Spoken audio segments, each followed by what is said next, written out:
My phone lit up on the edge of the desk just as the late afternoon light began to fade.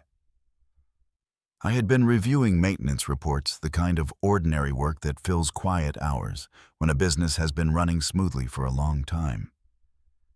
I remember thinking absurdly that it was almost peaceful. Then I saw the name on the screen. My son. The message was short. No greeting, no explanation. Just a sentence sharp and final. You're out. This company is no longer yours. I read it once, then again, then a third time slower, as if the meaning might change if I gave it enough attention. It didn't. The room felt very still after that, like the air itself had decided to wait and see what I would do. I noticed my hands resting flat on the desk. They weren't shaking. My breathing was steady. There was no rush of heat to my face, no urge to stand up or pace. That surprised me more than the message itself. Most people expect a reaction in moments like that. Anger, panic. A call made in haste, a voice raised a demand for answers. I felt none of it. What I felt was something quieter, heavier. A click deep inside like a lock turning into place. I typed one word back. Just one. Okay. Then I set the phone face down on the desk, closed my eyes for a moment, and opened my laptop. I am Robert Sullivan.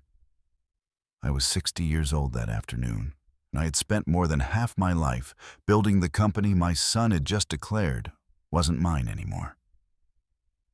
I didn't start with money. I didn't inherit anything. My late wife and I began with a single run-down property and the kind of stubborn faith that only looks admirable after it works. We painted walls ourselves. We fixed leaks at midnight. We learned to read contracts, then learned how to rewrite them when they didn't protect us well enough. Every dollar went back into the business. Every mistake was paid for in time and sweat. When my wife got sick, everything slowed down. The business kept running, but our lives narrowed to hospital rooms and whispered conversations in the dark. In those final months, she made me promise something. Not that I would sell. Not that I would retire. She made me promise I would protect what we built. That I wouldn't let it be taken apart, piece by piece, by people who hadn't earned it.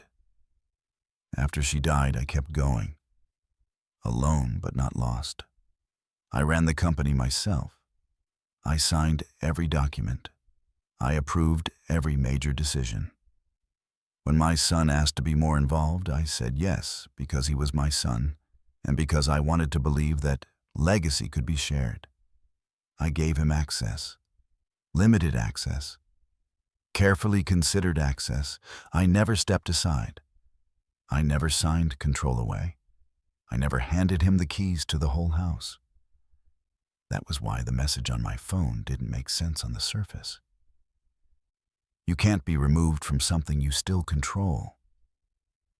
You can't be locked out of doors you never unlocked for anyone else, which told me in the quiet seconds after I read it that this wasn't confidence speaking.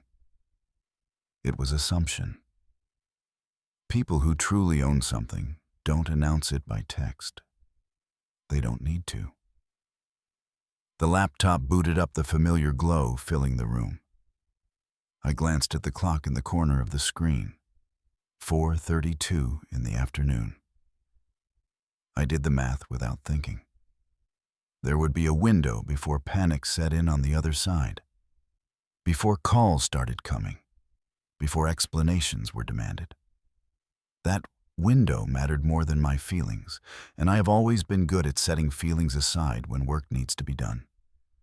I logged into the first system, the one I had built layers around years earlier, back when my wife was still alive, and we talked about worst-case scenarios over dinner.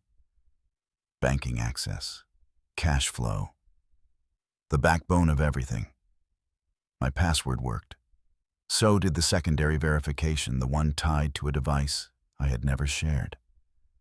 That alone told me more than any argument could have. If they truly believed they had taken control, they would have already changed this. They hadn't. I didn't rush.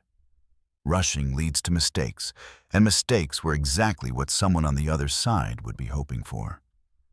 I moved methodically, the way I had always moved when something broke at 2 in the morning and tenants were waiting for answers. I changed passwords. I revoked linked devices. I froze outgoing transfers. Each click was quiet, unremarkable, and final. As I worked, a thought surfaced that surprised me with its clarity. If my son had called instead of texting, I might have answered. If he had asked, I might have listened. But he hadn't done either. He had chosen declaration over conversation. And declarations invite responses in kind. The next system loaded, then the next. Legal authority, digital signatures, permissions that looked impressive on paper, but meant nothing without the final layer, the one I had never shared with anyone.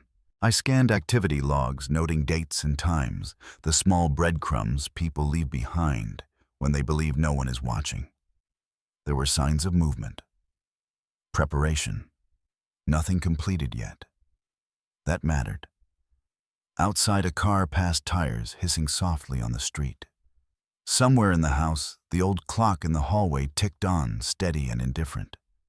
I thought briefly of my wife, of how she used to watch me work like this, head tilted, half amused, half reassured. "You always get so calm when things go wrong," she used to say. It made me smile then. It steadied me now. By the time the phone began to vibrate again, I was already deep into the work. I didn't pick it up. I didn't need to see the screen to know who it was. The vibration stopped, then started again a few minutes later. Then again. Each unanswered call told its own story. If they were as secure as that message had claimed, they wouldn't be calling at all. I kept going. There was a pending transaction flagged in one of the systems. Something large enough to matter, something designed to shift weight from one side to another. I paused there longer than anywhere else. This, I realized, was the real play. Not the text. Not the theatrics. This was the door they thought they were about to walk through without resistance. I stopped it. Cleanly. Accepted the penalties that came with that choice without hesitation. Money can be recovered. Control once lost rarely is. As the minutes passed, a strange calm settled over me. Not relief, not satisfaction, just certainty. Whatever else this situation would become, whatever it would cost me emotionally, it would not end with me standing outside something I had built with my own hands, knocking politely, and hoping to be let back in. I checked the time again. Less than an hour had passed since the message arrived. I imagined the other side of this moment. The realization beginning to dawn, the first cracks in whatever story they had told themselves. I felt no pleasure in that, only resolve. The last system opened access granted without resistance. I made the final changes, reviewed them twice, then closed the laptop slowly, deliberately, the way one closes a door knowing it will not be opened again anytime soon. The phone vibrated once more on the desk, insistent now, almost frantic. I didn't touch it. I didn't need to. Everything that mattered had already been done. They thought they had taken something from me. They had no idea how many doors they had just lost access to. The laptop stayed open long after the first set of changes were complete, its screen casting a pale light across the desk. I didn't lean back. I didn't stretch. I stayed exactly where I was because I knew better than to let my guard down in the middle of a job like this. Panic wastes time. Anger clouds judgment. What I needed now was neither. I needed precision. The clock in the corner of the screen ticked forward 1 quiet minute at a time. I was aware of it without obsessing over it. Time mattered, but not in the way people imagine. It wasn't about speed. It was about sequence. Doing the right things, in the right order before anyone on the other side understood what was happening. I opened the primary business banking portal again, not because I doubted the changes I'd made, but because I had learned years ago that trust without verification is how people lose everything. The account summary loaded. Balances unchanged. Transfers locked. Devices removed. I scrolled slowly, checking each sub-account, each line item, each permission flag. Everything was exactly where it should be. I remembered the conversation that had led to this structure in the first place.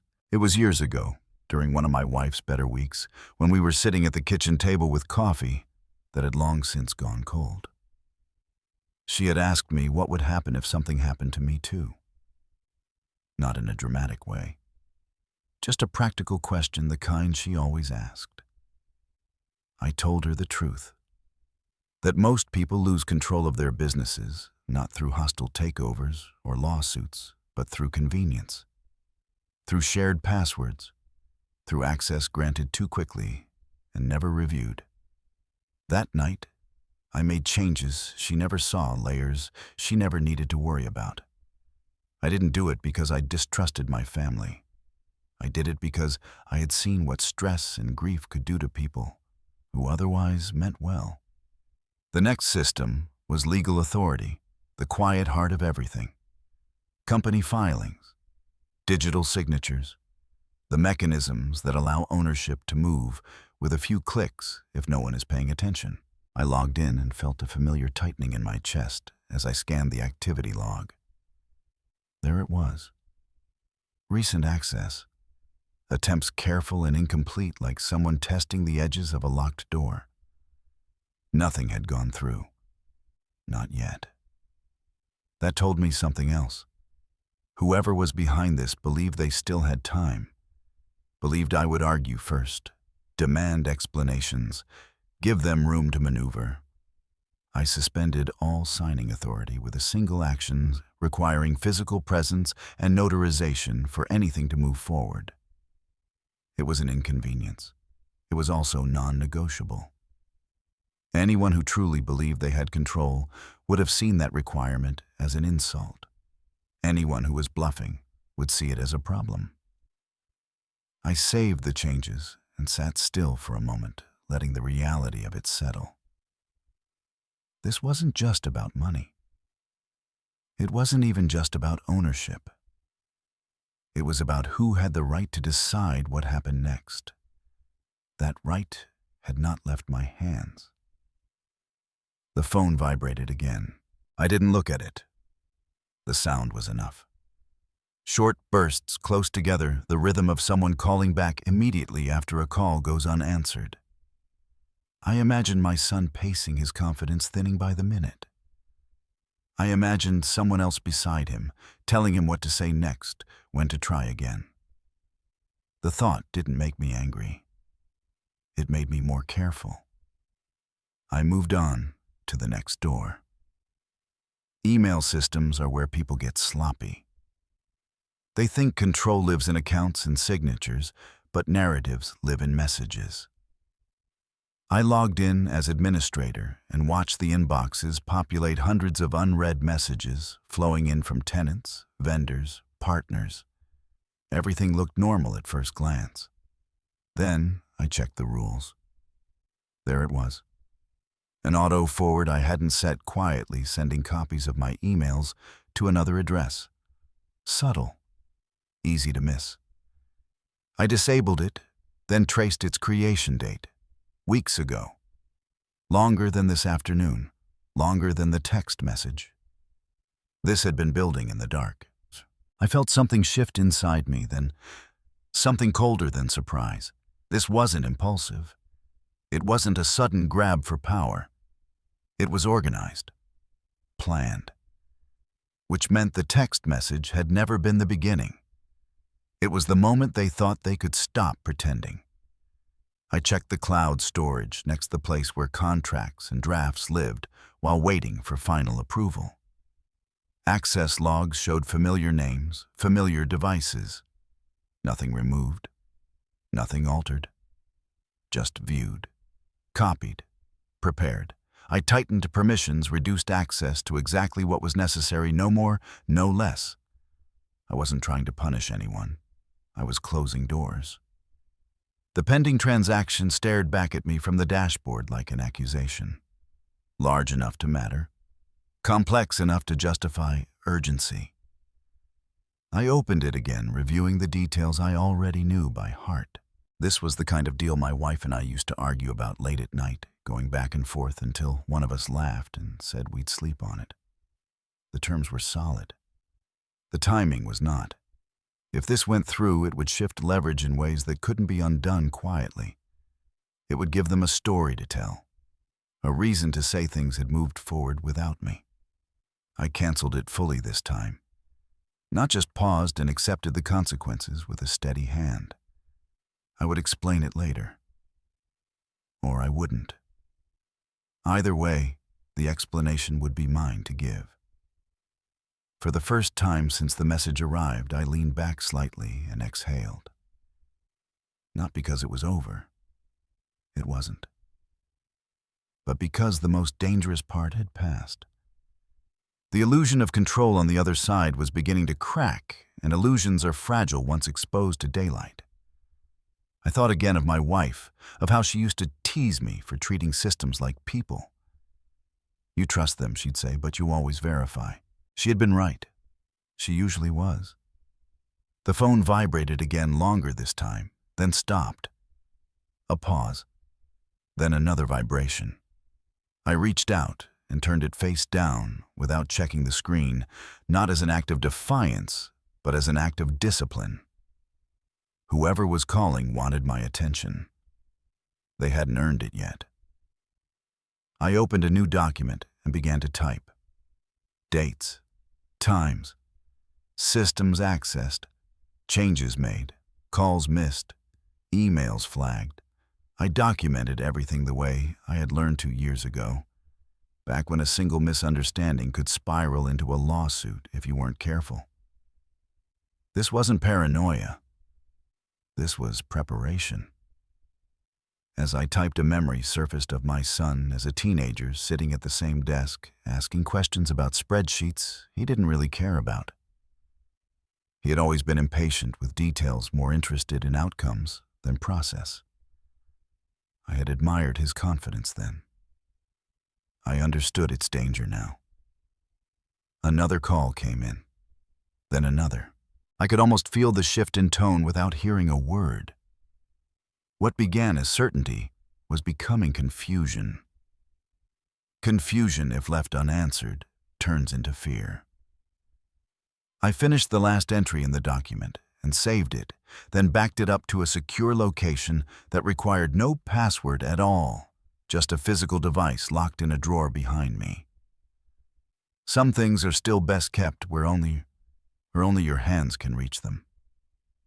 I checked the time again. Not quite 2 hours since the message. I closed the laptop slowly, deliberately, the way I closed deals when I wanted the other side to know I wasn't in a hurry. The room was quiet again, the late light gone now, replaced by the soft glow of lamps I hadn't realized had turned on. The phone vibrated once more, then stopped. Silence followed, heavier than the noise had been. I knew what that silence meant. Somewhere else, someone was realizing that the doors they thought they had opened weren't opening at all. Somewhere else, plans were being rewritten on the fly, stories adjusted. Confidence drained away, minute by minute. I sat there for a moment longer, hands resting on the desk, feeling the weight of what was coming without flinching. This wasn't over. It was only moving into its next phase. And this time I would be ready before they ever knew what hit them. The phone wouldn't stop vibrating after that, a dull insistence against the wood of my desk. I didn't pick it up. I didn't even glance at the screen. The sound alone told me everything I needed to know. Calls like that don't come from people who are in control. They come from people who thought they were. I stayed where I was, hands folded, breathing slow. Outside, the sky had darkened fully now, the streetlights casting pale circles on the pavement. Inside, the house felt too large, every room quiet in a way that carried weight. I let the phone ring again and again and again until the vibrations stopped. There was a pause. Then it started up once more. I had learned a long time ago that the first person to speak in moments like this usually loses. Explanations weaken leverage. Apologies invite negotiation. Demands reveal fear. Silence, on the other hand, does something else entirely. It forces the other side to fill the space with their own doubts. When the calls finally slowed, I turned the phone face up, not to answer it, but to confirm what I already knew. Missed calls stacked one after another. My son's name. Then my daughter-in-law's. Then numbers I didn't recognize. I felt no rush to respond. If they truly believed the message he sent had done its job, none of this would be happening. I listened to one voicemail. Just one. His voice sounded different than it had earlier that day. Less sure, faster. He talked about a misunderstanding, about paperwork, about things already in motion. He said my name the way people do when they want something from you, stretching it, slightly softening the edges. I stopped the message before it ended and deleted it without saving. The words that stayed with me weren't the ones he said. It was what he didn't say. There was no confidence left in his tone, no certainty. The text message had been meant to close a door. The calls were proof that it hadn't. Another number rang through immediately after. I let it go to voicemail without hesitation. When I checked the transcription later, it was a broker I'd worked with for years, asking if everything was all right, mentioning he'd heard I was transitioning out. The phrasing caught my attention. It was careful, polite, concerned. That was when the shape of this began to change. This wasn't just a power grab inside the family. It was already spilling outward. Someone had been talking. Someone had been telling a story, and it wasn't one I recognized. I opened my laptop again, not to change anything this time, but to observe. Email systems first. I searched my sent folder for anything unusual and found a message I didn't remember writing. It had gone out to a longtime partner, casual in tone, mentioning that I might be stepping back and that future correspondence should go through someone else. It didn't say I was incapable. It didn't say I was gone. It suggested gently that I was fading. I stared at the screen longer than I had at the text message earlier. This was worse. This was more dangerous. Anyone can deny a rumor if it's loud enough. Quiet concern carefully planted is harder to uproot. It makes people feel like they're doing the right thing by adjusting, by preparing, by moving on without you. I checked the message metadata. It hadn't been sent from my device. It had been scheduled, queued, released automatically. Someone had planned this. Someone had taken the time to make it sound reasonable. The phone vibrated again, and I ignored it. Instead, I opened a blank document and began logging everything. Times, numbers, names, phrases that repeated themselves across different calls and emails. The same words appeared again and again. Transition, concern, stepping back. It was a script, and it was being read by different voices.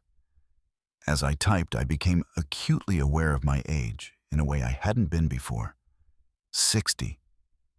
Old enough for people to question you quietly, young enough that they won't say it to your face. Memory becomes the easiest weapon at that stage of life. Not incompetence, not instability.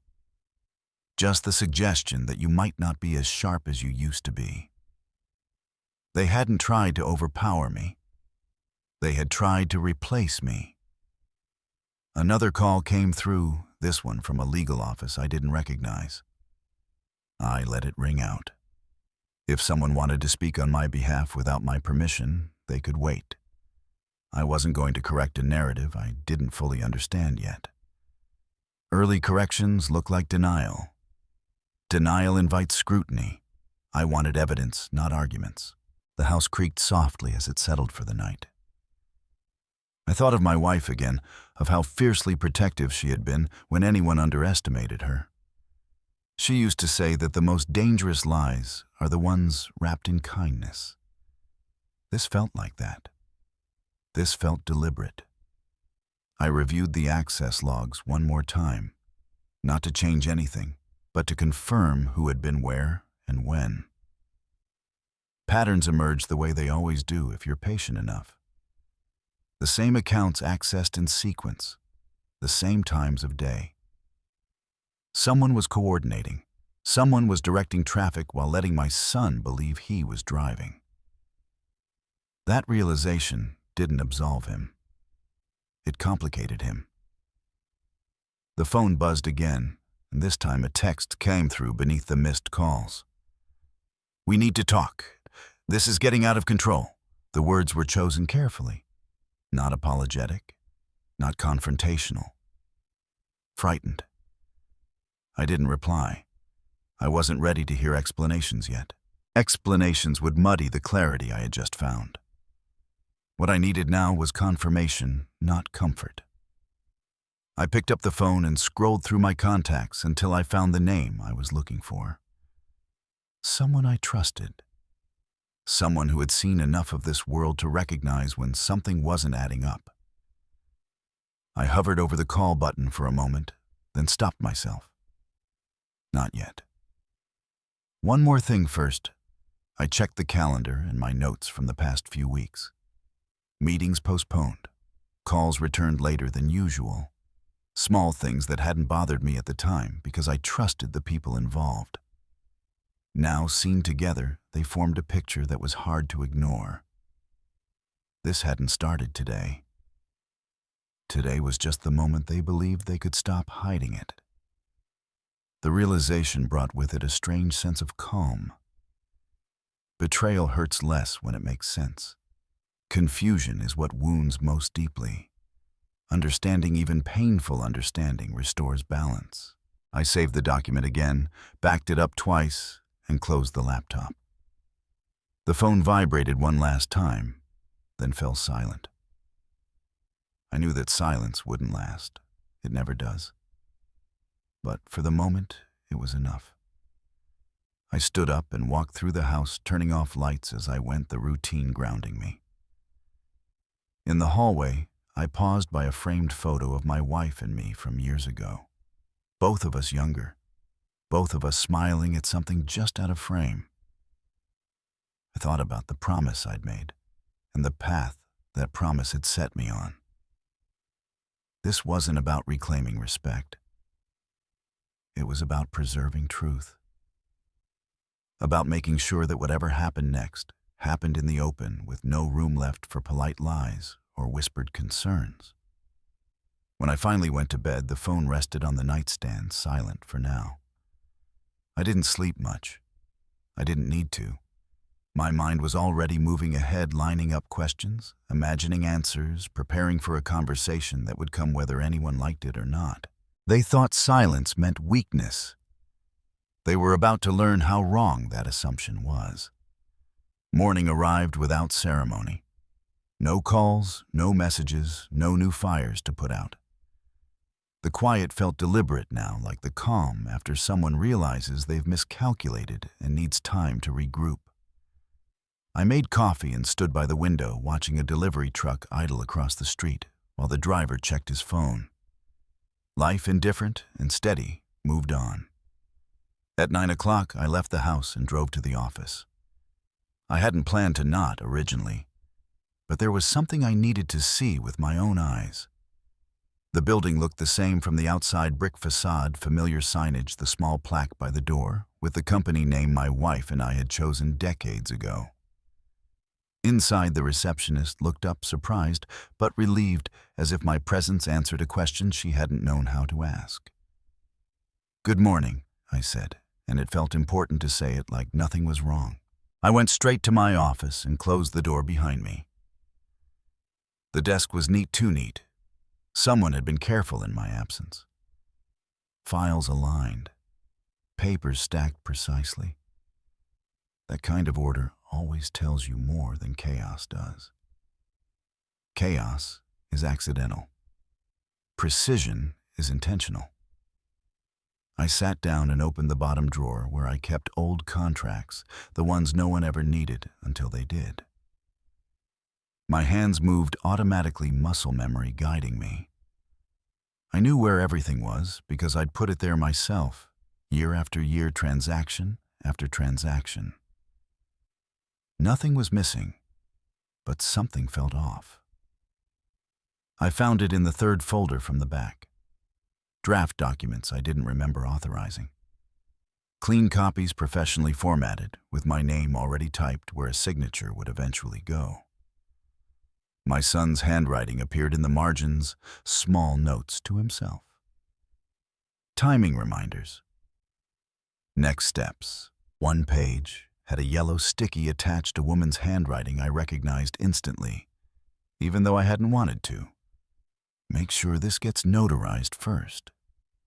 The air left my lungs slowly. This wasn't impulse. This wasn't panic. This was preparation. I laid the papers out on the desk and read them carefully. Amendments to operating agreements, adjustments to signing authority. Nothing overtly illegal on its face. That was the point. Each document assumed consent that hadn't been given yet. Each one created a path that would look natural after the fact, especially if the person being displaced appeared cooperative or confused. Confused. There it was again, hovering between the lines. I photographed everything with my phone, then returned the papers exactly as I'd found them. People who believe they're unseen tend to repeat themselves. I wanted them comfortable. I wanted them predictable. At 10:30, I made the call I'd been putting off. My attorney answered on the second ring, his voice measured but alert. I didn't explain everything at once. I didn't need to. I asked one question. Have any documents been filed recently on my behalf? There was a pause, papers shuffling, a keyboard clicking. Then his voice returned quieter now. Yes, he said. 2 days ago. I closed my eyes. He described them without emotion, the way professionals do when they know something is wrong, but don't yet know how wrong. Amendments. Transfers. A signature that matched mine closely enough to pass a casual glance. Closely enough to slip through an office that trusted familiar names. I didn't sign anything I said. I know, he replied. The spacing is wrong. Whoever did this practiced, but not enough. We scheduled a meeting for that afternoon. I hung up and sat still for a long moment, listening to the hum of the building around me. Phones ringing. Footsteps in the hallway. Business continuing as if nothing had shifted beneath it. By noon, the story was clearer, though no less ugly. My son hadn't acted alone. He'd been guided, coached, reassured at every step by someone who understood leverage and timing better than he ever had. Someone who knew that legality is often just confidence with paperwork. I left the office early and drove downtown to the law firm. The conference room smelled faintly of old books and fresh coffee. My attorney laid everything out in front of me without commentary. Dates, filings, names. It was all there, black and white, a timeline that predated the text message by weeks. They planned this, he said finally. This wasn't emotional, it was strategic. I nodded. Strategy I understood. Strategy I could work with. What are my options? I asked. He didn't hesitate. We can freeze everything, void the filings, pursue fraud charges if you want. But first, we need to secure your position publicly. Quietly, but clearly. Publicly. The word landed heavier than I expected. It meant conversations. It meant correcting narratives already in motion. It meant stepping into the light when I'd been pushed toward the shadows. I left the firm with copies of everything and a plan forming in my head. The phone buzzed again as I walked to my car. My son again. I declined the call without guilt. Instead, I dialed someone else, a broker I'd trusted for years. He answered with relief in his voice, and before he could ask, I spoke. "I'm not stepping back," I said calmly. "I'm not transitioning, and any message you've received suggesting otherwise was unauthorized." There was a beat of silence, then an apology. Not for the question, but for believing it might be true. That hurt more than I expected, but it also confirmed what I needed to know. The narrative had legs. I made 3 more calls like that on the drive home. Each one followed the same pattern. Polite concern, subtle doubt, quick reassurance when I spoke with certainty. Confidence still carried weight. It always had. By the time I pulled into my driveway, the sun was low and my phone was quiet again. Not peaceful quiet. Watching quiet. Inside, I sat at the kitchen table and reviewed everything once more. The documents, the call logs, the messages. A story had been written about me without my consent. Now it was my turn to decide how it ended. I didn't feel angry. That surprised me. Anger clouds judgment. This felt colder, sharper. A clarity that comes when emotion gives way to necessity. I thought of my son then not as an adversary, but as a variable. He had believed he was stepping into something prepared for him. He hadn't asked why the path seemed so smooth. He hadn't questioned why control came so easily. People rarely do when someone else is doing the thinking for them. I shut down the laptop and stood up. Tomorrow would bring confrontation whether I initiated it or not. There were still layers to uncover, and I intended to peel them back one by one. But tonight I needed rest. Not because I was tired, but because I was ready. They had tried to remove me quietly. They were about to learn that I didn't leave without speaking. By the next morning, the phone calls had changed tone. The first few had been frantic, all breathless apologies and clipped demands to talk right now. Then came the silence. That was the part that worried me. Silence meant recalculation. I drove to the office early before most of the staff arrived. The parking lot was nearly empty, the asphalt still dark from the previous night's rain. Inside, the lights were dim, the building half asleep. I liked it that way. Problems reveal themselves more clearly before other people start filling the space with noise. I went straight to the server room. It wasn't large, just a secured closet with racks and humming machines. But it was the spine of the company. Years ago, when my wife was still alive, we'd made a decision to centralize everything. Accounting, access logs, transaction approvals. It had cost more up front, but she'd insisted. "One system, one truth," she'd said. "If anything ever goes wrong, we don't want to guess." She was right, as she usually was. I logged in and pulled the access history. Every login, every failed attempt, every IP address. The list scrolled longer than I expected. There were patterns now once I knew how to look. Late-night access from unfamiliar locations, repeated attempts to override permission levels. Someone had been testing the fences long before they tried to tear them down. I printed everything and slid it into a folder. This wasn't about catching them in the act anymore. This was about proving intent. At 8:30, my assistant knocked softly and stepped in. Her smile faltered when she saw the papers spread across my desk. "Is everything all right?" she asked. "Yes," I said.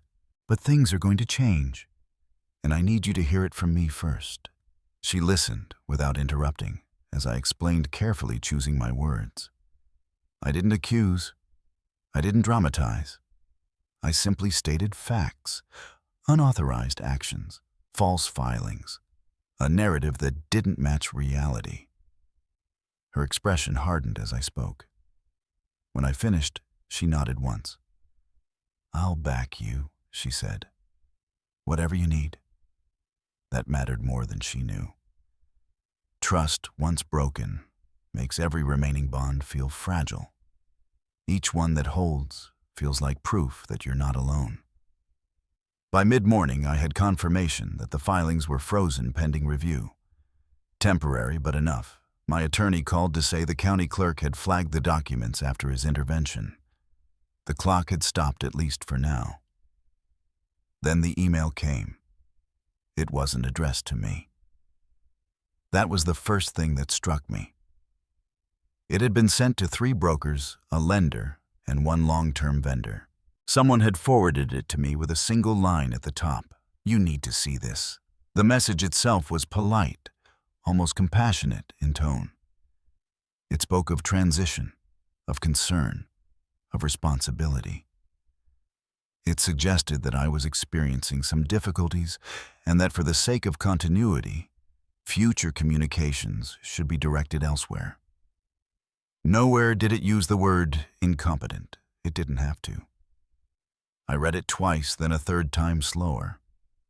This was careful work. Written by someone who understood how rumors spread best when they sound reasonable. Someone who knew that doubt planted gently takes root faster than accusation. I forwarded it to my attorney, and then after a moment's thought to my financial advisor as well. Transparency now would save time later. The phone rang almost immediately. I never believed it, my advisor said before I could speak. But I didn't know how to address it without hearing from you. "That's exactly why it was sent," I replied. "Not to convince you, just to make you hesitate." He exhaled sharply. "What do you want me to do?" "For now?" I said, "Document everything. Dates, messages, who contacted you and when. We'll need it." When the call ended, I sat back and stared at the ceiling. The pieces were aligning into something uglier than simple greed. This was about control of perception, about making it easier to push me aside without resistance. People don't question transitions when they're framed as merciful. At noon, I left the office and drove home. I needed to check something, and it couldn't wait. The house was quiet when I unlocked the door. Sunlight spilled across the hardwood floors, catching dust in the air. It looked peaceful, untouched. My home office was exactly as I'd left it. Desk clean, shelves orderly, filing cabinet closed. I opened the bottom drawer again. This time, I pulled everything out. The false amendments were there just as before. But now I noticed what I'd missed earlier. A second set of drafts. Older, less polished. Versions with handwritten corrections. Practice runs. On one page in the margin was a note written in a different hand. "If he hesitates, push the memory angle harder." I sat down slowly, the paper trembling slightly between my fingers. There it was. The strategy laid bare. Not just to take authority, but to undermine my credibility if I resisted. Anger flickered, then hot and sharp, but I forced it down. Anger would make me reckless. I needed to stay precise. I photographed everything again this time, capturing the marginal notes clearly. Then I replaced the papers, closed the drawer, and locked the cabinet. The key felt heavier in my pocket than it ever had before. Back in the kitchen, my phone buzzed. A text this time. "We need to talk. This is getting out of hand," I stared at the screen, then placed the phone face down on the counter. He'd used those words deliberately. Out of hand. As if I were the unpredictable element. I wasn't. That afternoon, my attorney called with another update. He'd spoken to someone at the firm that had notarized one of the documents. They remembered the appointment. 2 people had come in together. Confident, prepared. Only one had signed. Not you, he said. No, I replied. I was home that day. We'll get a statement, he continued. It strengthens the case. Case. The word sounded strange applied to my family, but that was what it had become. A matter of evidence and consequence. As the sun dipped lower, the calls started again. This time from numbers I didn't recognize. I let them ring. Each missed call was logged. Each voicemail saved without listening. At 6, I finally responded to my son's earlier message. One line. We will talk. Not today. I turned the phone off after that.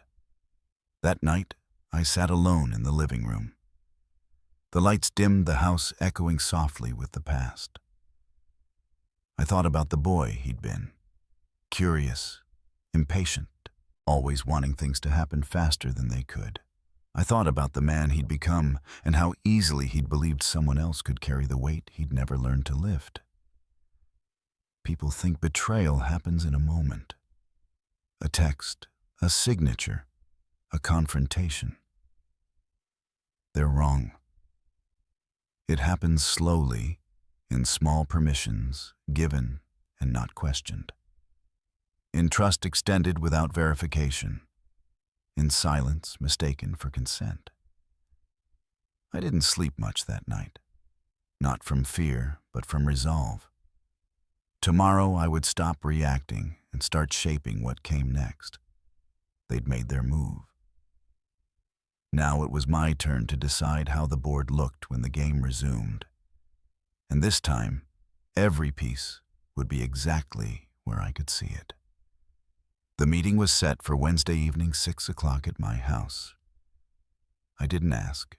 I informed. My attorney sent the notice by certified mail and email, formal language stripped of emotion. Cease unauthorized actions. Retract false statements. Appear with counsel present. Failure to comply would result in immediate legal action. Clear. Measured. Impossible to misinterpret. All day Tuesday, I felt the pressure building not inside me, but around me, like the air before a storm. Calls stopped completely. No texts, no voicemails. Silence, again thicker this time, weighted with fear instead of confidence. I spent that day preparing, not rehearsing words, but organizing facts. I laid everything out on the dining table after lunch. Documents in chronological order, emails printed, screenshots labeled, access logs highlighted. Each piece told the same story from a different angle. Together they formed something undeniable. This wasn't revenge. This was exposure. Around 3, my neighbor knocked on the door. She held a small package that had been delivered to her by mistake. We exchanged pleasantries, talked about the weather, about nothing that mattered. When she left, I stood there a moment longer than necessary, realizing how strange it was that the world could remain so normal while something so fundamental was about to fracture. At 5:30, my attorney arrived. He set his briefcase down on the sideboard and surveyed the room without comment. The table was bare except for the folder at its center and 4 glasses of water. No coffee, no snacks. This wasn't a family dinner. "Are you ready?" he asked. I nodded. "I am." At 6:02, a car pulled into the driveway, 2 minutes late. A small assertion of control, perhaps, or nerves. I opened the door myself. My son stood there, eyes tired, jaw tight. Behind him was his wife. She didn't look at me. Not once. Her posture was composed, chin lifted, shoulders back, as if she were walking into a meeting she expected to win. "Come in," I said. "Sit down." They took the chairs opposite me. My son kept his hands folded in his lap. She crossed her legs, slowly, deliberately, her heel tapping once against the floor before going still. My attorney took the seat beside me and opened his notebook. For a moment, no one spoke. The clock on the wall ticked softly, each second stretching longer than the last. I broke the silence. 4 days ago, I said you sent me a message telling me I was out. You told me not to contact you. You said it was final. My son opened his mouth. I raised a hand. "You'll speak when I'm finished." He closed it again. I slid the first document across the table. This was filed with the county clerk 2 weeks before that message. An amendment transferring operational authority. She glanced at it briefly, then looked away. "That signature," I continued, "is not mine." My son leaned forward, eyes narrowing as he studied the page. His face drained of color.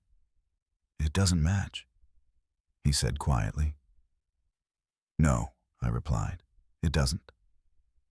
I slid the next document forward. "These are drafts found in my home office, with handwritten notes, including instructions on notarization and timing." This time he looked at her. "You were working on this in my dad's house?" he asked. She didn't answer. I continued, my voice steady. 3 months ago, you contacted my financial advisor. You told him I was confused, that my memory was failing, that I needed help managing my affairs. That's not how my son began." "He refused," I said, cutting him off. "Because I've worked with him for decades, and he knows me." I placed the email printouts on the table next. "Then you escalated. Messages sent to brokers and vendors suggesting I was no longer capable.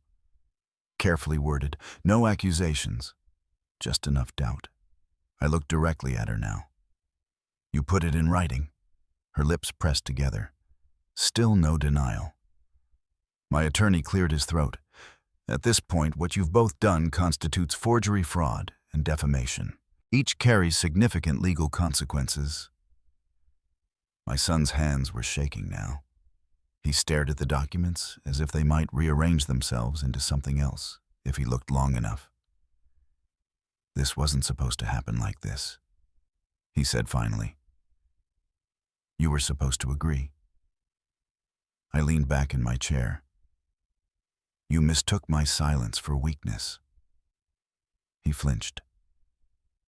"And now," I said, "we're going to talk about why." I reached into the folder and pulled out the final envelope. Thick, official. My attorney had given it to me that morning. Before I could say anything, my son noticed the letterhead through the paper. "What's that?" he asked. "Open it," I said. He hesitated, then tore it open. As he read, his brow furrowed. Confusion gave way to realization, then disbelief. "No," he whispered. "This can't be real." He looked up at her, holding the papers out with trembling hands. "You hired a divorce attorney?" he asked. 2 weeks ago." She finally spoke.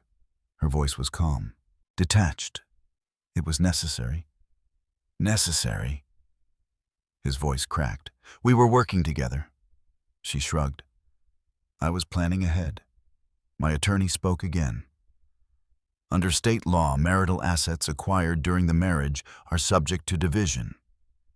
Had this transfer succeeded, the business would have been considered part of that pool." My son's face collapsed inward, as if something essential had been pulled out of him. "You were going to leave," he said. "After all this?" She didn't deny it. She didn't soften it. Yes, the silence that followed was heavy, suffocating. I watched my son process it in real time. The lies, the effort, the risk, all of it for someone who had already planned her exit. "I did this for you," he said hoarsely. She stood. "I'm done here," she said, adjusting her coat. "This conversation no longer benefits me."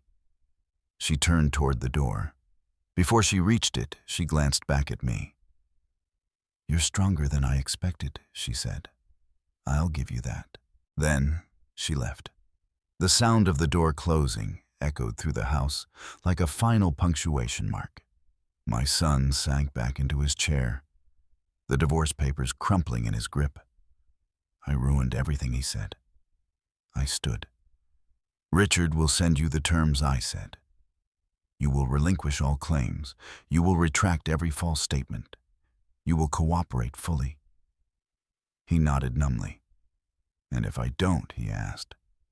"Then this becomes criminal," my attorney said. "I'll sign my son," whispered. I walked to the door and opened it, letting the cold evening air spill in. "Don't come back here," I said quietly. I stepped outside and closed the door behind me. For the first time since that text message, my phone was completely still. The next morning, I woke up with a strange sensation that something heavy had been removed from the air. Not relief, not peace, just absence. The house was quiet in the way it always was now, but the quiet felt different. Before it had carried tension like a held breath. Now it felt emptied out, as if a storm had passed through and taken something with it, leaving behind debris and silence. I stood at the kitchen sink and watched the coffee brew, my hands resting on the counter. I kept replaying the previous night in fragments. The look on my son's face, when the truth finally reached him. The way his shoulders collapsed inward. The sound of the door closing behind his wife, sharp and final. I didn't feel triumph. I felt tired. By 8:30, my attorney called to confirm what we both already knew would happen. "He'll sign," he said. "No resistance, no conditions." When I asked, "Today, before noon?" I thanked him and ended the call. Then I sat down at the table where the confrontation had taken place and stared at the faint ring left by a water glass. That mark would eventually fade. Everything does. But not as quickly as people expect. I went to the office late that morning, not because I had to, but because I wanted to see the business still moving, still alive, unaffected by the chaos that had tried to consume it. The staff greeted me carefully, watching my face for cues. I smiled when I needed to, nodded when appropriate, spoke calmly. Authority doesn't need volume. It needs consistency. In my office, I opened my email and found what I'd been expecting. Messages from brokers, vendors, one from a lender, polite, professional. Each one contained some variation of the same question, framed delicately. "Just confirming everything is settled." I replied to each one personally. "Yes. Yes, it's resolved. Yes, operations continue as normal. No explanations, no drama." Clarity was enough. At 11:47, my attorney called again. "It's done," he said. "All documents signed. Filed." He relinquished every claim. I closed my eyes briefly. "Thank you," I said. When the call ended, I sat very still, waiting for some emotional wave to arrive. Something, relief, satisfaction, vindication. Nothing came. Instead, there was a hollow space where adrenaline used to live. I went home early that afternoon. The house greeted me the same way it always had, with echoes and memory. I walked through the living room and into the hallway, past the door that led to my son's old bedroom.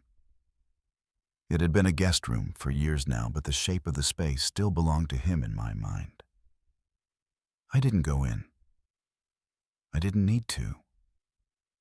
That evening, I poured myself a drink and sat on the back porch, watching the sky darken. The neighborhood was quiet.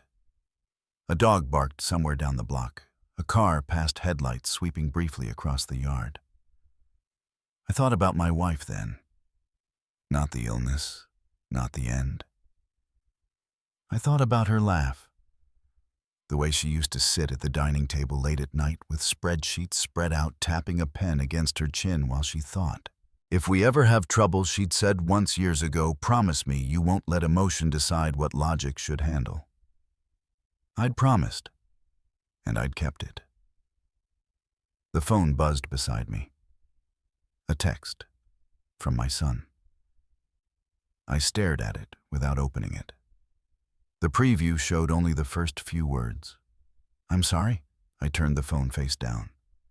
Sorry didn't undo forged signatures. It didn't erase whispered doubts planted in professional circles. It didn't give back trust once it had been broken deliberately. I went to bed without responding. The following days passed quietly, almost eerily so. No lawyers, no urgent calls, no surprises. The machine continued to run as it always had. Rent collected, maintenance requests handled, deals reviewed. Life has a way of absorbing even the most violent disruptions and continuing forward indifferent to the emotional wreckage left behind. On Friday afternoon, my attorney forwarded me a copy of the final filings. Everything official, everything closed. I printed them and placed them in the safe. Then I locked it. That evening, I drove to one of our older properties, a modest building we'd purchased nearly 2 decades earlier. The parking lot was cracked, the paint slightly faded. Not impressive, but solid, reliable. My wife had loved this place. Not everything has to look powerful, she'd said when we bought it. Some things just need to endure. I walked the grounds, slowly nodding to a tenant who recognized me. She smiled, surprised to see the owner in person. Everything okay? She asked. Yes, I said honestly. Everything's okay. As I stood there, the weight in my chest shifted again. Not lighter, just different. The business was safe. The threat was gone. But the cost had been real. That night the phone buzzed again. Another message from my son. Longer this time. I didn't read it. I wasn't ready. Forgiveness, I realized, isn't a switch you flip. It's a process. And trust is something else entirely. The next morning I woke early and drove to the office before anyone else arrived.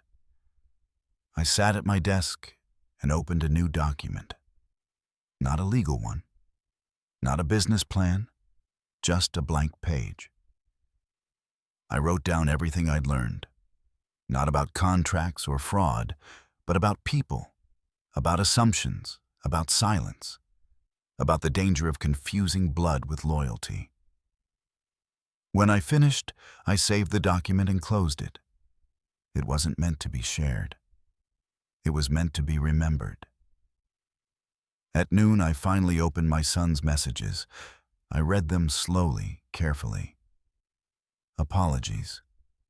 Regret, confusion, pain. I didn't respond, not because I wanted to punish him, but because the lesson wasn't finished yet.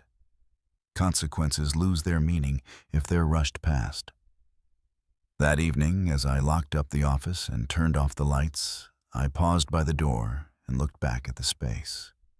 The desks, the files, the quiet hum of systems doing exactly what they were designed to do.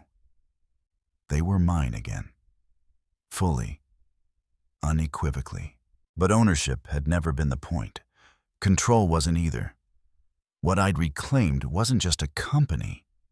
It was the right to decide who had access to my life. And that door, once locked, would not be opened lightly. Time didn't rush back in the way I expected it to.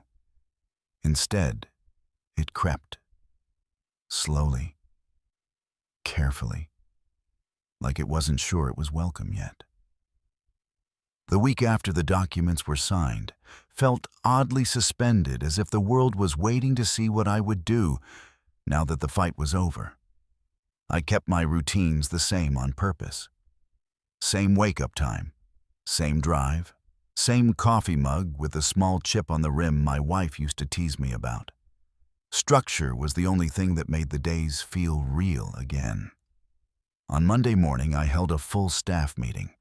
Not because anything was wrong, but because silence breeds speculation, and speculation erodes confidence faster than bad news ever could. I stood at the front of the conference room and looked at the faces that had carried this company forward. While things behind the scenes had been unraveling, some of them had been with us for decades. Others were newer younger, still learning what kind of place this was. I didn't mention my son by name. I didn't mention betrayal. I said this instead. There was an attempt to change leadership without authorization. It has been resolved. Operations continue as normal. If anyone has questions about reporting structure, authority, or decision-making, you come to me directly. No trembling, no hesitation, just fact. The relief in the room was immediate, almost physical. Shoulders relaxed. Pens moved again. Someone even laughed quietly at something unrelated, and that sound felt like a small victory. After the meeting, my operations manager lingered. "I'm glad you're still here," she said. "There were rumors?" "I know," I replied. "Some people were worried you'd just step back." I met her eyes. "I don't step back from things I've built." She nodded, satisfied, and returned to her desk. That afternoon, I made a decision I'd been postponing for years. I promoted her, not as a reaction to what had happened, but because she'd earned it long before things fell apart. Authority shared with the right people isn't a weakness. It's insurance. As the paperwork was finalized, I felt something shift again. The company no longer depended entirely on me holding every lever myself. That had been true in the early years when survival demanded it. But survival and stewardship aren't the same thing. That night at home, I cooked dinner for one and ate at the kitchen counter instead of the dining table. The larger space still felt too charged, too full of echoes I wasn't ready to sit with again. The phone buzzed once, then again. Another message from my son. I didn't open it. I wasn't avoiding him. I was protecting the fragile clarity I'd just begun to feel. Conversations once started have momentum, and I needed stillness more than resolution. Midweek, I received a call from a broker I hadn't spoken to in years. I just wanted to say, he began awkwardly. "I heard things. I didn't know what to believe, but I'm glad you're still running the show." "Thank you," I said. "So am I." When the call ended, I stared at my reflection in the darkened computer screen. Running the show. The phrase used to make me proud. Now it felt different, heavier, more deliberate. Later that day, I drove out to one of our properties on the edge of town. It wasn't one of the flagship buildings, just a small, aging complex that required regular attention. The kind of place my wife and I used to manage personally back when we still did repairs ourselves to save money. A tenant recognized me and waved. I waved back. "Everything okay?" he asked. "Yes," I said. "Everything's fine." The simplicity of that exchange grounded me more than any legal victory ever could. This was what the company existed for. Not spreadsheets, not authority battles. People's lives unfolding quietly behind doors we were responsible for maintaining. That evening, I found myself in the home office again, standing in front of the filing cabinet I'd locked days earlier. I didn't open it. I didn't need to. What mattered was that I could. Control doesn't announce itself loudly. It hums, steady, unobtrusive. Thursday night, I dreamed of my wife for the first time since the confrontation. Not the hospital. Not the illness. She was standing in our old first office, the tiny rented space above a bakery that smelled like bread every morning. She was laughing, holding a stack of papers, hair pulled back the way she used to when she was focused. "You did fine," she said. I woke up with my heart racing and the faintest sense of comfort pressing against the grief that never quite left. Friday afternoon, my attorney called one last time. "Everything's settled," he said. "No further actions pending." "Thank you," I replied, "for everything." After the call, I shut down my computer early and went home before sunset. The house greeted me with its familiar stillness, but it no longer felt accusatory, just quiet. I poured myself a drink and sat in the living room, the same spot where I'd once watched my son play, on the floor building towers out of wooden blocks. He'd always tried to stack them too high, convinced he could make them stand if he just balanced them carefully enough. They always fell. At the time, I'd thought that was just childhood impatience.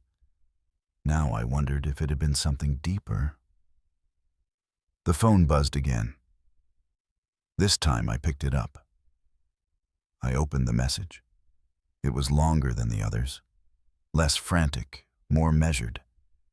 He wrote about realizing how far things had gone, about seeing clearly now, about understanding too late what he'd risked and why it couldn't simply be undone. At the end, there was no request, just one sentence. "I know I don't have the right to ask for anything. I just needed you to know I'm trying to take responsibility." I stared at the screen for a long time. Then I set the phone down. I didn't reply. Not yet. Forgiveness might come. It probably would in time. But reconciliation is not owed just because someone finally understands the damage they caused. Understanding is the beginning, not the end. That night, as I locked the front door and turned out the lights, I felt something settle into place. The chaos was over. The cost had been paid. What remained was the slow, careful work of deciding what kind of future I was willing to allow access to. And for the first time since that text message arrived, I wasn't afraid of the quiet anymore. The first real crack in my resolve came on a Sunday afternoon. It wasn't dramatic. No phone call. No knock at the door. Just a moment I wasn't prepared for. I was sorting through old storage boxes in the basement, the ones I'd avoided for years because they carried too much history. Dust clung to everything. The air smelled like cardboard and time. I told myself I was being practical, that it was finally time to organize, but the truth was simpler. I needed something physical to do with my hands. That's when I found it. A small dented toolbox tucked behind a stack of paint cans. I recognized it immediately. My son's. He'd gotten it when he was a teenager, back when he insisted on helping me and his mother on renovation weekends. Inside were mismatched screwdrivers, a bent tape measure, a marker with no cap. Nothing of value to anyone else. I sat down on the concrete floor and opened it anyway. The memory hit me harder than I expected.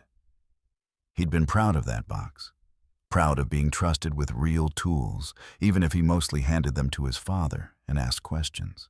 He used to follow us from room to room, wanting to know why things were done a certain way, how you knew when a job was finished right. "You don't rush foundations," my wife used to say. "If the base is wrong, everything above it will fail." I closed the box and rested my elbows on my knees. For the first time in weeks, the anger gave way to something softer and far more dangerous. Regret. Not for what I'd done, but for what I hadn't seen sooner. For every moment I'd assumed proximity meant loyalty. For every time I'd let familiarity replace oversight. I put the toolbox back where I'd found it and went upstairs feeling heavier with every step. That night I dreamed of my son as a child. Not the man who'd betrayed me, but the boy who used to sit at the kitchen table, legs swinging, waiting for dinner. In the dream, he was asking me a question I couldn't quite hear. I leaned closer, trying to listen, but the words slipped away before I could understand them. I woke up unsettled. Monday brought clarity again, but it was a sharper kind. At the office, my assistant informed me that a former client wanted to meet. Someone we'd helped years ago, back when the company was smaller. I agreed, curious. He arrived mid-morning, older than I remembered, moving slower now. We shook hands and sat across from each other in my office. "I heard about what happened," he said after a moment. "Most people have," I replied. He nodded. "I just wanted to say, I saw something like this once. Different details, same pattern. Family, trust, power. I waited. I chose to ignore it," he continued. "Lost everything. Took me years to rebuild." I studied his face. There was no pity there, just recognition. "You did the right thing," he said simply. After he left, I stared at the closed door for a long time. The affirmation helped, but it didn't erase the doubt that had begun to creep in. Doing the right thing doesn't always feel right in the moment. Sometimes it feels like standing alone while everyone else moves on without you. That afternoon, my phone buzzed again. A call this time. I almost didn't answer. Almost. "Dad, my son," said when I picked up. His voice sounded different. Quieter, less defensive. That alone made my chest tighten. "I'm not calling to ask for anything," he said quickly, as if anticipating my response. I needed to hear your voice." I didn't speak. "I know you don't owe me that," he continued. "And I understand if you hang up. I just wanted to tell you I'm trying to fix things. Not with you. With myself." The silence stretched between us. "I'm working 2 jobs now," he said, "and I'm starting over, from the bottom. I deserve that." I closed my eyes. "I should have listened," he added. "I should have asked questions instead of trusting someone who told me what I wanted to hear." There it was. Not an excuse, not a justification, just an admission. "I don't expect forgiveness," he said. "I just needed you to know I understand what I did." I exhaled slowly. "I hear you," I said at last. It wasn't absolution. It wasn't reconciliation. But it wasn't silence either. "Thank you," he replied, his voice breaking. "That's more than I deserve." When the call ended, I sat very still, phone resting in my palm. The line between compassion and consequence had never felt thinner. That evening, I went for a walk through the neighborhood. The air was cool, the sky streaked with late autumn color. Leaves crunched underfoot. Ordinary sounds, ordinary life. I thought about how easily things could have gone differently. If I'd responded emotionally. If I'd yelled. If I'd tried to explain myself to people who had already decided who I was. Instead, I'd locked doors. Not to punish, but to protect. Back home, I poured myself a drink and sat in the living room, the toolbox memory still echoing in my mind. I realized then that this wasn't just about a company or control. It was about identity. About deciding who I was now in the absence of the roles I'd once taken for granted. Father, partner, protector. Some of those roles had fractured. Others remained, but they looked different now. Later that night, I opened my laptop and reviewed the company's long-term plans. Projects my wife and I had outlined years ago. Ideas we'd shelved because life had gotten complicated. One of them caught my attention. A mentorship program.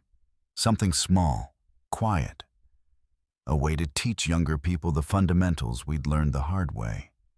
Not to give them shortcuts, but to show them how to build something that lasts. I smiled faintly. Teaching didn't require trust the way partnership did. It required boundaries, structure, and patience.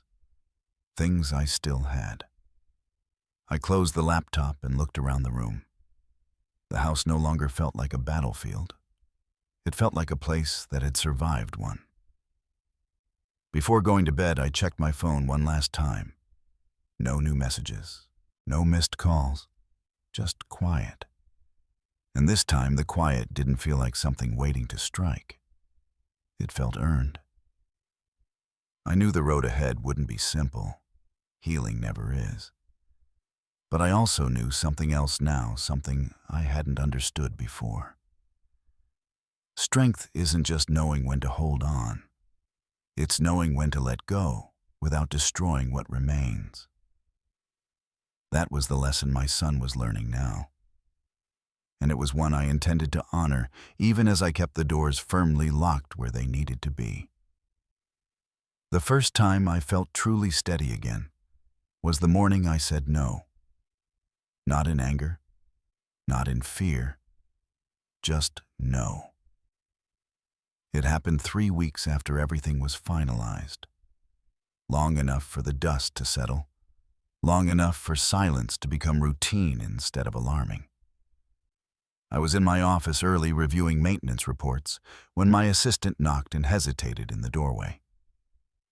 "He's here," she said quietly. I didn't need to ask who. "Send him in," I said after a moment.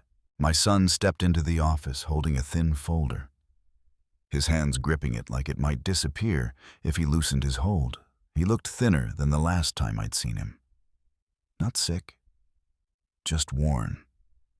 The kind of tired that comes from sleeping badly and thinking too much. He didn't sit right away. "Thank you for seeing me," he said. I gestured to the chair across from my desk. He sat carefully, as if unsure whether he still belonged in the space. "What do you want?" I asked. He swallowed. "I want to show you something." He opened the folder and slid it toward me. Inside were pages neatly organized, projections, timelines, notes written in his hand. "It's a plan," he said, "for a small consulting service. Property management support for landlords who can't afford big firms. I've been working on it nights and weekends." I didn't touch the folder. "I'm not asking for a partnership," he continued quickly. "I know that's not possible. I need some startup money. Not much. Enough to get licensed, insured. I can pay you back." There it was. Not entitlement, not arrogance. Desperation. I leaned back in my chair and studied him. The boy I'd raised was still there, buried under mistakes and humiliation, trying to claw his way back to dignity. And for a split second, the instinct to rescue him surged. Then I remembered the forged signatures, the whispered doubts, the doors he'd tried to walk through without permission. "No," I said. The word landed between us solid and final. He stared at me as if he hadn't heard correctly. "No," he repeated. "No," I said again, evenly. "If this plan is viable, you'll find investors. If it's not, then you'll learn why." "But you know this business," he said. "You taught me." "I taught you how to build," I replied. "Not how to take shortcuts." He opened his mouth, then closed it. His eyes glistened, but he didn't cry. I was grateful for that. "I'm not your safety net anymore," I continued. "You cut that line yourself." The silence stretched. He nodded once slowly. "I understand," he said. "I had to try." "I know," I replied. "That doesn't change my answer." He stood gathering the folder and hesitated at the door. "I love you," he said quietly. I didn't respond, not because I didn't feel it, but because love without boundaries had already cost us enough. After he left, I sat there for a long time, staring at the closed door. Saying no hadn't felt cruel. It had felt necessary. Like setting a broken bone instead of pretending it would heal on its own. That afternoon, I drove to one of our older properties, a small building on the edge of town that needed attention. A faucet was leaking in one of the units, and instead of calling a plumber, I grabbed my toolbox. The tenant, a young woman juggling school and a part-time job, looked surprised when I knocked. "You're fixing it yourself?" she asked. "I can," I said. And I should. As I worked, my hands remembered things my mind had nearly forgotten. The feel of worn metal. The patience required to loosen a stubborn fitting without forcing it. My wife had insisted we learn these things when we were starting out. "Never rely on someone else to fix what you should understand yourself," she'd said. When I finished, the tenant smiled with relief and thanked me. It was a small thing, but it grounded me. This was the work. Not the power struggles. Not the paperwork. This. That evening I heard from a friend in the industry. Someone I trusted. "I saw your son," he said carefully. "He's working at a coffee shop now and driving deliveries at night." I closed my eyes. "He looks humbled," my friend added. "Not bitter. Just tired." "Thank you for telling me," I said. After the call, I stood in my kitchen and let myself feel it. The worry, the guilt, the urge to intervene. Then I let it pass. Consequences only teach when they're allowed to run their course. Weeks went by. The business stabilized further. I finalized the purchase of a property I'd paused during the crisis, an 8-unit building near the university. The numbers were solid, the timing right. At the closing table, I signed my name over and over. Alone. No co-signers, no partners. Just me. When it was done, I drove straight to the property and sat on the front steps. The building needed work, but it had good bones. Character. Potential. My wife would have loved it. We talked about something like this, I said aloud, feeling foolish and comforted all at once. "I'm still doing it." I kept the promise. The wind stirred the trees. For a moment it felt like an answer. That night at home, I found myself looking through old photos. One of my son at 17 standing beside me and his mother in front of our third property. He looked bored in the picture, more interested in his phone than the building behind him. At the time, I'd thought he'd grow into it. Maybe he would now. On his own terms. In the following months, I heard bits and pieces about his life. Secondhand. Carefully. He was managing. Struggling, but managing. Learning things the hard way, the way we all had. I didn't reach out.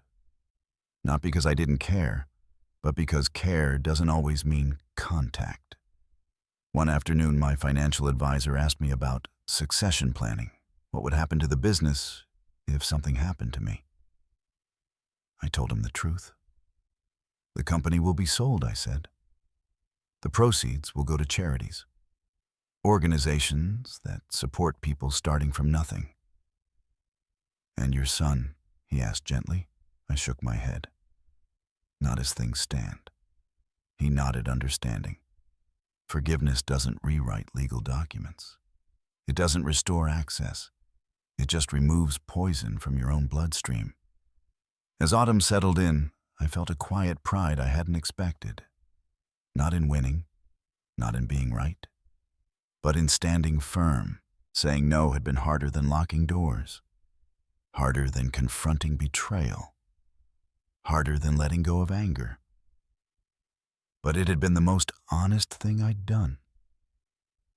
I was no longer reacting to what had been taken from me. I was choosing what I would no longer give. And for the first time in a long while, that choice felt like freedom. Autumn softened the city in ways summer never could. The heat broke. The air turned crisp. Leaves along the sidewalks burned gold and red, and the world felt slower, more deliberate. I welcomed the change. It matched the pace of my own thoughts, now no longer racing, no longer braced for impact. By October, the business had found its rhythm again. The new property near the university was nearly stabilized. Renovations were on schedule. Tenants were moving in. Rent checks arrived on time. Problems still came up, of course, but they were ordinary problems, the kind you solve with experience and patience, not lawyers. I hired an operations manager full-time. Someone capable, methodical, unconnected to my personal history. The decision felt like another door quietly closing behind me, not in fear, but in wisdom. I didn't need to carry everything myself anymore. One afternoon, I met my financial advisor for lunch. We sat at a small restaurant downtown, the kind of place where conversations linger longer than meals. After we talked through numbers and projections, he leaned back and asked the question I knew was coming. "Have you thought about what happens to the company long-term?" "I have," I said. And I told him my plan. About the will, about the charities, about ensuring the company's value would support people who were starting with nothing, the way my wife and I once had. He listened without interruption, then nodded slowly. "And your son?" he asked. I took a sip of water. "I've forgiven him." "That's not what I asked." "I know," I said quietly. "Forgiveness doesn't mean trust. It doesn't mean access. It doesn't mean inheritance." He studied me for a moment, then nodded again. "That's clear." Clear. That was the word people kept using now. Clear decisions, clear boundaries, clear authority. It felt strange to be described that way after months of being painted as uncertain, fragile, unreliable. Clarity is unsettling to people who benefit from confusion. In late October, I heard more about my son, always secondhand. He was still working 2 jobs, still struggling, still standing on his own. No dramatic turnaround, no collapse either. Just slow, unglamorous progress. It should have comforted me more than it did. One Saturday, I spent the afternoon alone in the house sorting through old photos. Not because I was feeling nostalgic, but because the boxes had been sitting untouched for too long. Life has a way of demanding you either process the past or trip over it forever. There were pictures of my wife everywhere, smiling at construction sites, laughing at the kitchen table, standing beside me in front of buildings that barely resembled what they would one day become. And there were pictures of my son, too. Birthday cakes, school events. That same proud grin he'd worn the first time we let him help paint a unit on his own. I didn't feel anger looking at them. I felt grief. Not just for what had been lost, but for what could never be reclaimed, exactly as it was. That night, the first snow fell. Light, quiet. The kind that transforms the city without asking permission. I stood at the window and watched it gather on the streetlights, thinking about how change doesn't always announce itself loudly. Sometimes it just arrives. November approached, and with it the holidays. For the first time, I dreaded them. Not because I would be alone, but because the absence would be obvious. My wife, my son. Empty chairs at a table that had once felt too small for the 3 of us. I declined invitations. I wasn't ready for other people's families yet. Instead, I volunteered. A community center on the east side needed help serving meals for Thanksgiving. It wasn't charity in the way people imagine it. It was practical, necessary. People helping people because they could. I spent the day serving food, listening more than speaking. Stories poured out easily in that space. Loss, mistakes, regret, survival. I didn't share my own, but I recognized pieces of it everywhere. On my way home that evening, I drove past the apartment complex where my son was living. I hadn't planned to. My hands just turned the wheel without consulting my head. Lights glowed in one of the second-floor units. His car was in the lot. He was home. I sat there for a moment, engine idling, staring up at that window. I didn't get out. Some boundaries exist not to punish, but to protect what little stability remains. December arrived quietly. Decorations appeared in the neighborhood. Strings of lights along fences, wreaths on doors.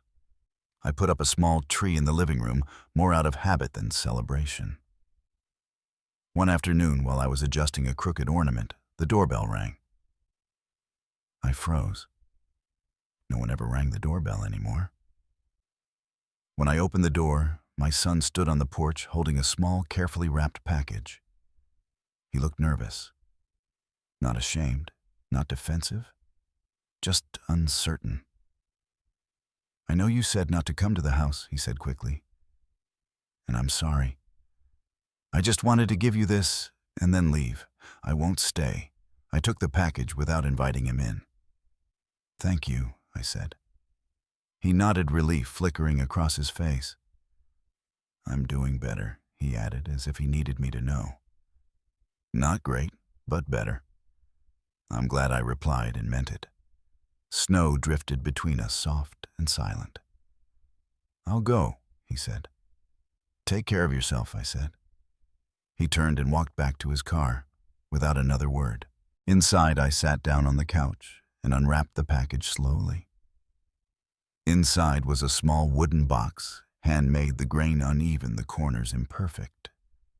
On the lid, he had carved the company name, and beneath it, 3 dates.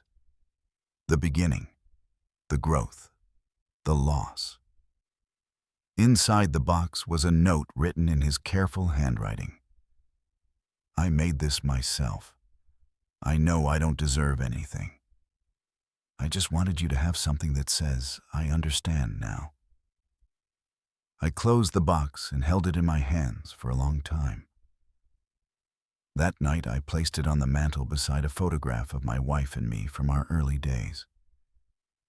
It didn't belong to the past. It belonged to the space between what was broken and what might someday heal. I wasn't ready to reach out. Not yet. But for the first time, I believed that whatever came next wouldn't destroy me. Winter settled in fully after that. Snow piled up. The city slowed.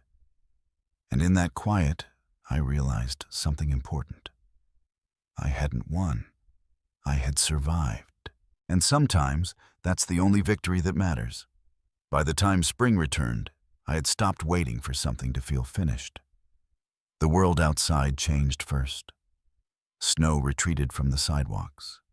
Trees along the streets pushed out small green buds, tentative at first, then bold. Indianapolis shook off winter the way it always did, without ceremony, without apology. Life didn't ask whether I was ready. It simply continued. And so did I. The business was steady now. Not just stable, but strong. Systems I had reinforced during the crisis were working exactly as intended. Decisions flowed through clear channels. Accountability was quiet, but constant. I no longer checked my phone with a knot in my chest, wondering what damage might be unfolding without my knowledge. Power, I had learned, doesn't need to announce itself. It just needs to be prepared. I spent more time at the properties again. Not because I had to, but because I wanted to. Walking through buildings, talking to tenants, noticing small things most executives never see. A loose handrail. A flickering light. A cracked step that would become a problem if ignored long enough. That attention to detail was how my wife and I had built everything in the first place. Not through grand gestures, but through consistency, through showing up when it mattered, even when no one was watching. Some mornings, I still thought about my son before I even opened my eyes. Not with anger anymore, not even with disappointment. Just a quiet wondering how he was doing. Whether he was eating well, whether he'd finally learned to sleep without replaying his mistakes over and over in his head. I didn't reach out, and that was the hardest part. People misunderstand boundaries. They think they're walls built out of spite. They're not. Boundaries are doors you choose not to open because you know what walks through them when you do. Forgiveness came quietly, without announcement. It arrived the day I realized I could think about him without my chest tightening, without wanting to explain myself, without needing him to understand anything more than he already did. Forgiveness didn't restore access. It restored my peace. In late April, I sat with my attorney and finalized my estate plans. Not out of fear, but out of clarity. Everything was in order. The business would eventually be sold. The proceeds would go where I believed they belonged. Organizations that helped people start with nothing, the way my wife and I once had. Family, I had learned, is not defined by entitlement. It's defined by respect. When I signed those documents, my hand didn't shake. There was no sadness in it, just certainty. That evening, I drove home and sat on the porch as the sun dipped low. The air was warm. A neighbor waved as she walked her dog. Somewhere down the block, someone laughed. Ordinary sounds, ordinary life. For a long time, I thought strength meant endurance, taking whatever was thrown at you and absorbing it quietly. I was wrong. Endurance without boundaries is just slow erosion. Real strength is knowing when to stop absorbing and start protecting. The locked doors in my life weren't acts of cruelty. They were acts of self-respect. Each one had been closed not in anger, but in clarity. Not to punish, but to preserve. I didn't destroy my family. I refused to let betrayal redefine me. Sometimes people ask me if I'll ever let my son back into my life fully. Back into my home. Back into the business. Back into the inner circle where trust lives. I tell them the truth. I don't know. Trust isn't rebuilt through words or tears. It's rebuilt through time, consistency, and choices made when no one is forcing your hand. If that day comes, it will come because it was earned, not because it was requested. Until then, I remain where I am. Standing, stable, unmoved. I honored the promise I made to my wife. I protected what we built together. I refused to be erased quietly. And I proved something to myself that I didn't know I needed to learn. Silence can be powerful. Not the silence of fear, the silence of control. If you're listening to this and something in my story feels familiar, I want you to hear this clearly. You are not heartless for setting boundaries. You are not cruel for saying no. And you are not weak for protecting what took you a lifetime to build. Family does not get unlimited access to your life simply because they share your blood. And forgiveness does not require you to hand your power back to someone who already showed you how they would use it. Sometimes the strongest thing a parent can do is step back, lock the door, and walk forward with dignity intact.